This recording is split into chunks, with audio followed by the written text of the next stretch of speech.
While Pakistan's Flag carrier Pakistan International Airlines (PIA) provided aircraft and training to Emirates Airline. The UAE in turn provided billions of dollars of financial support to Pakistan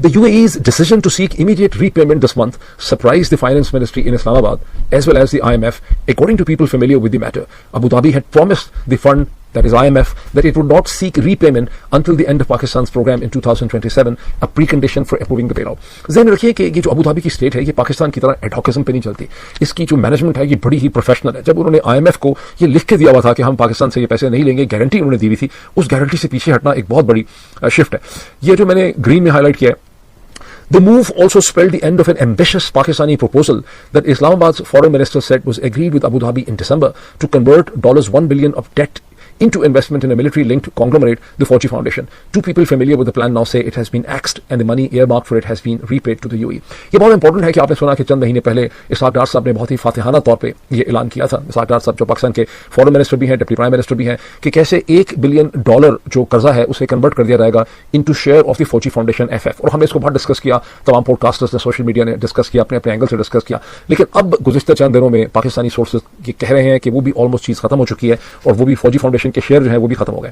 اچھا, اب ایک اور بڑی خوفناک چیز یہاں پہ note کریں جو میں نے یلو میں یہاں پہ ہائی لائٹ کی ہے. Some observers, however, warn of the risk of over-reliance on financing from Saudi Arabia, which is now equivalent to roughly half of Pakistan's central bank reserves of $16 billion. آپ نے دیکھا کہ پاکستان کی حکومت نے بہت ہی فاتحانہ طریقے سے انہوں نے کہا کہ جناب کوئی مسئلہ نہیں ہے, اگر ہم متحدہ عرب امارات کو $3.5 بلین واپس کر رہے ہیں تو ہمیں فوری طور پہ رول اوور فیسلٹی دے دی ہے. $3 بلین اور ہمیں سعودی عرب نے ہمارے پاس رکھتی ہیں, اور جو $5 بلین پہلے سعودی عرب کے ہمارے پاس ہیں سینٹرل بینک کے ریزرو میں, اس کا انہوں نے 3 سال کے لیے رول اوور دے دیا ہے اور ہمیں ہر سال اس کا رول اوور نہیں لینا پڑے. اب اس کے اندر کیا ہے کہ پاکستان کے جو تقریباً $16 بلین کے اس وقت سینٹرل بینک کے ریزروز ہیں, اس میں سے $8 بلین تو سیدھے پڑے ہیں سعودی عرب کے, اور پاکستان کی سعودی عرب پہ یہاں پہ ایک اوور ریلائنس ہوگی. 50% وہاں سے پڑے ہیں, کچھ باقی پھر چین کے ہیں. تو آپ اندازہ لگا لیں کہ کتنی پریکیریس سچویشن جو ہے وہاں پہ ڈیولپ کر گئی. اچھا, اب ایک اور چیز ہے اس کے اندر جس کو سمجھنا بہت ضروری ہے کہ پاکستان نے جو میوچل ڈیفنس پیکٹ کیا سعودی عرب کے ساتھ, اس میوچل ڈیفنس پیکٹ میں اب پاکستان نے مجبوراً انڈر پریشر آ کے پاکستان ایئر فورس کے اسکواڈرنس کو 13,000 کامبیٹ ٹروپس کو ایسٹرن سعودی عرب کے اندر پلیس بھی کر دیا ہے, جس کا کہ سعودی منسٹری آف ڈیفنس نے چند دن پہلے اعلان کیا. انفیکٹ جب پاکستان میں پہلا راؤنڈ ہوا جے ڈی وینس کا اور ایرانینس کا, تو اس کے فوراً بعد سعودی منسٹری ڈیفنس نے اس کا اعلان کیا, جو بیسکلی طور پہ ایک وارننگ تھی ایک طرح سے ایران کو کہ دیکھیں اگر آپ نے دوبارہ ہمارے اوپر میسائل اسٹرائکس کی ہیں, ڈرون اسٹرائکس کی, تو یہاں پر پاکستان کی ایئر فورس بیٹھی ہوئی ہے, تو یہ ایک طرح سے انہوں نے اپنے لیے ایک انشورنس گارنٹی یہاں پہ خریدنے کی کوشش کی ہے. ناٹ دیٹ کہ اس کا مطلب ہے کہ پاکستان اور ایران جو ہیں وہ لڑنے بیٹھ پائیں گے, یہ ایک سگنلنگ کی گئی ہے ایران کو سمجھانے کے لیے. اب FT کا آرٹیکل یہ کہتا ہے کہ جب میوچل ڈیفنس پیکٹ کیا تھا سپٹمبر 2025 کے اندر, تو دونوں سائڈس پہ اس کی انڈرسٹینڈنگ تھی. سعودی انڈرسٹینڈنگ یہ تھی کہ اس ڈیفنس پیکٹ کے نتیجے میں ان کو پاکستان کے کامبیٹ ٹروپس کے ایئر فورس کو سعودی عرب کی سرزمین پہ رکھنے کی ضرورت ہی نہیں ہوگی. میئر فیکٹ کہ انہوں نے ایک ایسا ڈیفنس پیکٹ کیا ہے, یہ ایران کو ایسا سگنل کرے گا کہ ایران جو ہے وہ ان کی سرزمین کے اوپر حملہ نہیں کرے گا. اس کا یہ مطلب ہے کہ سعودیز کو اس وقت سپٹمبر 2025 میں, جبکہ لوگ یہ سمجھتے تھے کہ قطر پہ اسرائیلی حملے کے نتیجے میں یہ ہوا ہے, سعودیز کو کلیئر انڈرسٹینڈنگ تھی, جو ہم لوگوں کو نہیں تھی, لیکن خیر مجھے تو تھی, میں نے آپ کو اس وقت بھی انڈیکیٹ کیا تھا, لیکن سعودیز کو کلیئر انڈرسٹینڈنگ تھی کہ ایران کے ساتھ ایک جنگ جو ہے وہ بلڈ اپ ہو رہی ہے, اور جب ایران کے اوپر امریکہ حملہ کرے گا اور اسرائیل حملہ کرے گا تو ایران جو ہے وہ ہمیں ٹارگٹ کرے گا. تو انہوں نے پاکستان کے ساتھ ڈیفنس پیکٹ اس لیے کیا تھا کہ ایران کو انہوں نے وہاں پہ وارن کرنے کی کوشش کی. اب FT یہ کہتا ہے کہ ایران سعودی عرب کو یہ پتا چلا ہے کہ باوجود اس کے کہ ان کا پیکٹ تھا, ایران نے کوئی پرواہ کی نہیں کی, انہوں نے پھر بھی حملہ کر دیا. اب اگر پاکستان کی ٹروپس کی پریزنس موجود ہے اور ایرانی اتنے ڈیسپریٹ ہیں کہ اسرائیلی ان کو قتل کرنے کے لیے آ رہے ہیں اور امریکنز ان کے اوپر حملہ کر رہے ہیں اور وہ بالکل ایگزسٹینشیل تھریٹ میں ہے, تو پھر سعودی ٹروپس کی پریزنس بھی کتنی ایک ریلائبل ہوگی. ایک تو یہ چیز ہے. دوسرا اس کا ایلیمنٹ ہے کہ پاکستان نے اگر یہ میوچل ڈیفنس پیکٹ کیا تو اس امید پہ کیا کہ سعودی عرب پاکستان کی اکانومی جس کے بہت برے حالات ہیں وہاں پہ بلینز آف ڈالرز ڈیفنس کے اندر اسٹریٹجک ایشوز کے اندر انویسٹ کریں گے. اب FT یہ کہتا ہے کہ اکارڈنگ ٹو پاکستانی اینالسٹ یہ سمجھتے ہیں, میں آپ کو پڑھ کے بتا دیتا ہوں کہ اس کے بھی چانسز بڑے کم ہو گئے, اس لیے کہ سعودی عرب کے اپنے جو فائنینشیل اور اکنامک مسائل ہیں اور انویسٹمنٹ نیڈز ہیں وہ بڑھتی چلی جا رہی ہیں, اور اس جنگ کے نتیجے میں ان کی شدت اور انٹینسٹی میں بہت زیادہ اضافہ ہو گیا. The mutual defence pact had raised hopes of more Saudi investment and financial support in exchange for پاکستان's military might, but two of the Pakistani advisors said Riyadh, which is facing tightening liquidity and a widening deficit while managing vast domestic financial commitments, had so far shown limited appetite in translating the accord into investment. یہ اب میں نے آپ کو دکھایا, میرا خیال ہے کہ یہ بڑا ہیلپ فل ہوگا جب آپ اس کے اوپر غور کریں گے, اور ظاہر ہے کہ ایک بہت بڑا چیلنج کھڑا ہو گیا. اب اس کے ساتھ دوسری ایک چیز نوٹ کریں کہ اس وقت جو GCC کنٹریز ہیں اس کے اندر جو کیونکہ یہ کہانی اب صرف فائنینشیل میٹرز پہ نہیں رہے گی, جو اسٹریٹجک تھنکنگ میں, انفیکٹ میں اگر اس سے پہلے آپ کو ایک اور دکھا دوں, یہ گزشتہ آپ کہہ لیں کہ 24 گھنٹے میں ایک انالیسس چھپا ہے اکانومسٹ کے اندر, آپ دیکھ سکتے ہیں UAE doubles down on Israel and America. یہ انالیسس یہ کہتا ہے کہ یہ اوپیک سے جو انہوں نے وڈرا کیا ہے متحدہ عرب امارات نے, یہ انہوں نے سعودی لیڈرشپ کو چیلنج کر دیا ہے, سعودی لیڈرشپ کو ویک کرنے کی کوشش کی ہے. ایٹ دا سیم ٹائم متحدہ عرب امارات نے سگنل یہ کیا ہے کہ انہوں نے یہ سگنل باوجود اس کے کہ امریکہ اور اسرائیل کی جنگ کی وجہ سے ان کو بہت زیادہ مار پڑی ہے, ان کے اوپر بہت زیادہ حملے ایران نے کیے ہیں, انہوں نے جو اپنی کیلکولیشن کی ہے کہ ان کا فیوچر وابستہ ہے اسرائیل کے ساتھ اور ان کا فیوچر وابستہ ہے امریکہ کے ساتھ. کہ میں اس کا ایک پیراگراف آپ کو پڑھ کے بتاتا ہوں. انفارچونیٹلی اکانومسٹ آپ کو ہائی لائٹ نہیں کرنے دیتا, لیکن یہ میری پرماننٹ ہائی لائٹ نہیں کرنے دیتا, شاید یہ ٹیمپرری ہائی لائٹ اس میں رہ جائے. یہ دیکھیے, second and closely related, the UAE is sending a message to America where Mr. Trump can see OPEC's loss as his own strategic gain. ٹھیک, امریکہ کا گین ہے, OPEC کا لاس ہونا, OPEC کا کمزور ہونا امریکہ کا اسٹریٹجک گین ہے.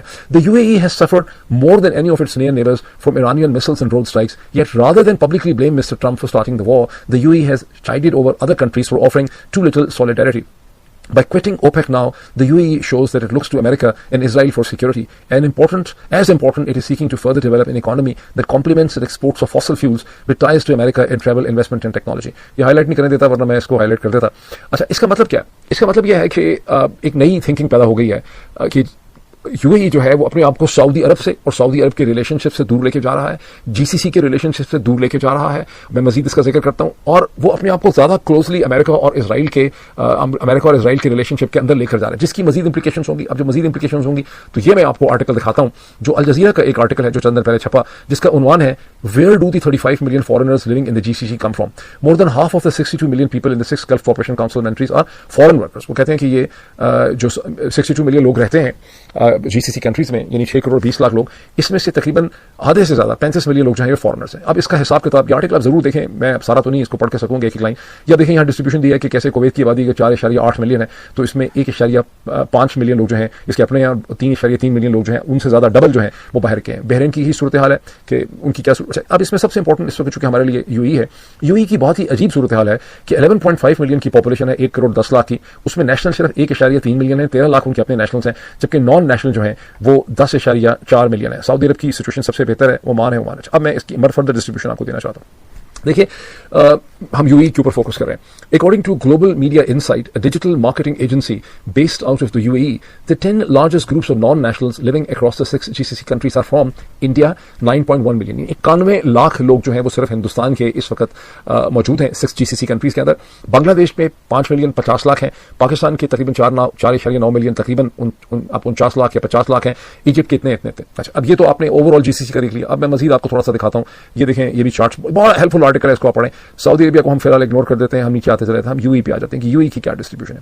The 6 largest groups of non-nationals living in the UAE are from India, 4.360,000, یعنی 43,40,000 لوگ جو ہیں وہ ہندوستان کے ہیں, اور اس میں سے بہت بڑی تعداد میں پڑھے لکھے پروفیشنلز ہیں جو ان کی ریٹیل سیکٹر کو کنٹرول کرتے ہیں, فائنینس کو, بینکنگ کو, اکانومی. پاکستان کی اب 19 لاکھ یہاں پینشن ہے, بنگلہ دیش کے 8,40,000 ہیں, فلپین کے 7,80,000 ہیں, ایران کے 5,40,000 ہیں, ایجپٹ کے 4,80,000 ہیں. اب گزشتہ چند برسوں میں پاکستانیوں کو یو ای کے اندر ملازمت میں, ویزے میں بہت سی دقت ہوئی. ہندوستانیوں کی پرسنٹیج بڑھتی چلی گئی, جبکہ پہلے پاکستانی اور اگر ہندوستانی ہمیشہ سے ہی زیادہ تھے, لیکن اتنی زیادہ ان کو نہیں تھی ڈومیننس کہ اگر آپ 19 لاکھ کے ڈبل کر دیں تو 38 بنتے ہیں. اب ہندوستانی پاکستانیوں سے دگنے سے بھی وہاں پہ زیادہ ہیں. اب جب اس کو آرٹیکل کو آپ دیکھتے ہیں, یہ جو اکانومسٹ کا آرٹیکل ہے جو آپ کو کہتا ہے کہ UAE double down then Israel اور امریکہ, کہ یو ای اپنے آپ کو زیادہ قریب لے کے جا رہا ہے اسرائیل اور امریکہ کے باوجود اس کے جنگ سے ان کی مشکلات میں بہت اضافہ ہوا ہے. اور اس کے ساتھ اب یہاں پہ صورتحال دیکھتے ہیں کہ کیسے انڈیا کی جو ہے پروفیشنل پاکستان سے دگنے سے بھی زیادہ ہے یو ای کے اندر. تو آپ کو بہت آسانی سے, خاص کر کے جو لوگ رہتے ہیں, ان کو اندازہ ہوگا کہ چیزیں کس ڈائریکشن کے اندر جا رہی ہیں اور اس کا کیا مطلب ہے. میں اب آپ کو تھوڑا سا بتا دوں, اس میں سے بہت سے لوگ آپ میں سے اس سے واقف بھی ہوں گے. ایک اے آئی اوور ویو ہے, لیکن اس کو اگر میں تھوڑا سا اس کو ہم ڈسکس کر لیں. دیکھیے, یہ جو اسٹیٹس ہیں جو ابو دھابی بنی 1971 میں, یہ کروشل اسٹیٹس تھیں. کسی زمانے میں اس کو پائریٹس بھی کہتے تھے, originally known as the pirate coast اس کو کہتے تھے. یہ جو کروشل اسٹیٹس ہیں, ان کو کروشل اس لیے کہتے تھے کہ انہوں نے ٹروس کیے ہوئے تھے برٹش امپائر کے ساتھ, ایسٹ انڈیا کمپنی کے ساتھ, برٹش امپائر کے ساتھ, بنیادی طور پر برٹش کے ساتھ 19 سینچری میں. اور یہ سب نے انڈیویجول کیے ہوئے تھے پروٹیکشن کے لیے, پرشینس کے خلاف پروٹیکشن سے, آٹومن کے خلاف پروٹیکشن سے, اور مختلف آپس میں ان کو پروٹیکشن چاہیے تھی. اور یہ جو 7 شیخلمز تھے, یہ تھیں Abu Dhabi, Ajman, Dubai, Fujairah, Ras Al Khaimah, Sharjah and Al Quwain, if I correctly pronounce it.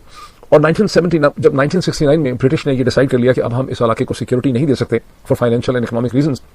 وہ یہاں سے وڈرا کر رہے تھے, تو یہاں پر نیٹ سیکورٹی پرووائڈر کے طور پہ امریکہ نے اسٹیپ ان کیا, اور برٹش اور امریکن اسٹریٹجک ڈیزائن میں